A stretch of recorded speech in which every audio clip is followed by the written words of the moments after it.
ফলন প্রতি গিটে গিটেই রয়েছে। আর এই রকম কালার ও সাইজ হওয়ার জন্য এর বাজারে চাহিদাও কিন্তু বেশ ভালো রয়েছে। এই জাতটি শীতেও যেমন ফল দিতে সক্ষম, গ্রীষ্ম বর্ষাতেও ফল দিতে সক্ষম।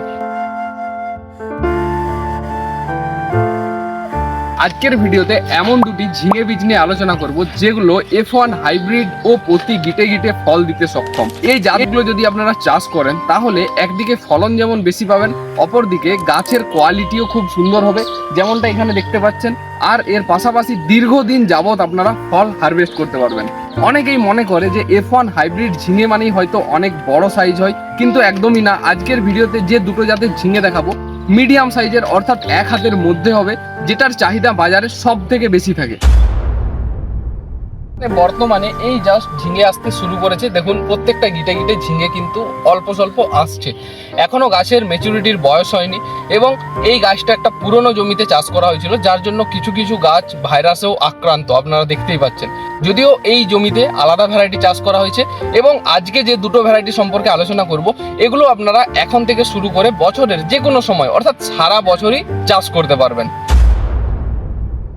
লিস্টের 1 নম্বর জাতটি হলো জিনাত, যেটা দাসপুর সিড সেন্টারের এবং F1 হাইব্রিড বীজ। এই জাতটা আপনারা শীত, গ্রীষ্ম, বর্ষা যে কোনো সময় চাষ করতে পারবেন। এটার যে ঝিঙেটার সাইজ হয় একদম মিডিয়াম সাইজের হয়, আর 45 বা 48 দিন থেকে ফার্স্ট হারভেস্ট শুরু হয়ে যায়। গাছের কোয়ালিটিও খুব ভালো হয়। যদি আমি গাছের সঠিক দূরত্বর কথা বলি, একটা চারা থেকে অপর চারার দূরত্ব হবে 3 হাত, আর যে লাইনগুলো হয় মানে একটা বেড থেকে আরেকটা বেডের দূরত্বও হবে 3 হাত, অর্থাৎ 3 হাত ডিস্টেন্সে এই জাতটি চাষ করবেন। আর প্রত্যেকটা মাদাতে 2 থেকে 3টে করে চারা দেবেন। দুটো সুস্থ গাছ থাকলেই যথেষ্ট। F1 হাইব্রিড জিনাত জাতের ফলন প্রতি গিটে গিটেই রয়েছে। আর এই রকম কালার ও সাইজ হওয়ার জন্য এর বাজারে চাহিদাও কিন্তু বেশ ভালো রয়েছে। তো এই F1 জাতটির ভিডিও আমি এর আগেও অনেক বানিয়েছি। শীতকালে আশা করি অনেকেই চাষ করেছিলেন আমাদের ভিডিও দেখে। তাদের রেজাল্ট কেমন এসেছে অবশ্যই কমেন্ট করে জানাতে ভুলবেন না। এই জাতটি শীতেও যেমন ফল দিতে সক্ষম, গ্রীষ্ম বর্ষাতেও ফল দিতে সক্ষম। আর সব থেকে বড় ব্যাপার হলো এটা লং টার্ম, অর্থাৎ মিনিমাম 2.5 থেকে 3 মাস পর্যন্ত ফল দিতে সক্ষম।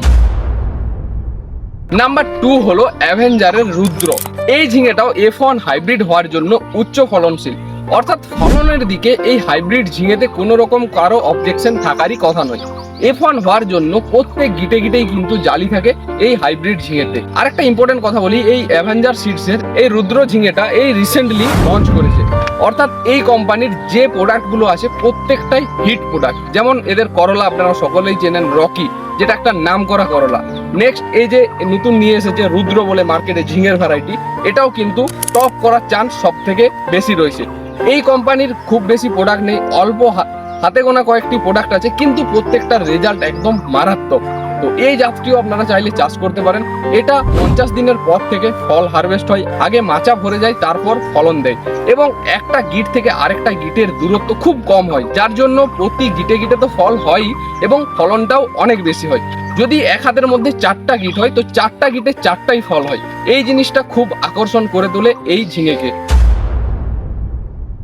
কালার সাইজেরও যদি কথা বলি, কালারও কিন্তু বেশ এইরকম চকচকে কালার হয়। আর সাইজে যেটা বলছিলাম মিডিয়াম, দেখুন এক হাতের মধ্যে কিন্তু প্রত্যেকটা ঝিঙের সাইজ হয়, যেটা বাজারে সব থেকে বেশি আকর্ষিত করে তোলে। এই গাছটার এখনো বয়স কিন্তু তেমন একটা হয়নি, যার জন্য এখনো ঝিঙেগুলো দেখুন সুস্থ সবল নয় বা প্রত্যেকটা ঝিঙে সজা নয়। আর যদিও আমি প্রথমেই বললাম যে এই জমিটা একটা আলাদা ভ্যারাইটি চাষ করা হয়েছে, কিন্তু এই যে দুটো জাত দেখালাম, একটা হচ্ছে F1 হাইব্রিড জিনাত আর 2 নম্বর হলো F1 হাইব্রিড রুদ্র। এই দুটো ঝিঙে যদি আপনারা চাষ করেন, আমি গ্যারান্টি দিয়ে বলতে পারি আপনারা ব্যাপক পরিমাণে ফলন তো পাবেন, পাশাপাশি গাছের কন্ডিশনও খুব ভালো দেখতে পাবেন। আর সব থেকে বড় ব্যাপার হলো এই রকম ঝিঙে পাবেন, যেটা বাজারে আপনাকে 1 মিনিটও দাঁড়াতে হবে না, নিয়ে যাওয়ার সাথে সাথেই বিক্রি হয়ে যাবে। তো খুব ভালো এই দুটো জাত, আপনারা যদি এই সময় চাষ করতে চান অবশ্যই করতে পারেন, ব্যাপক রেজাল্ট পাবেন।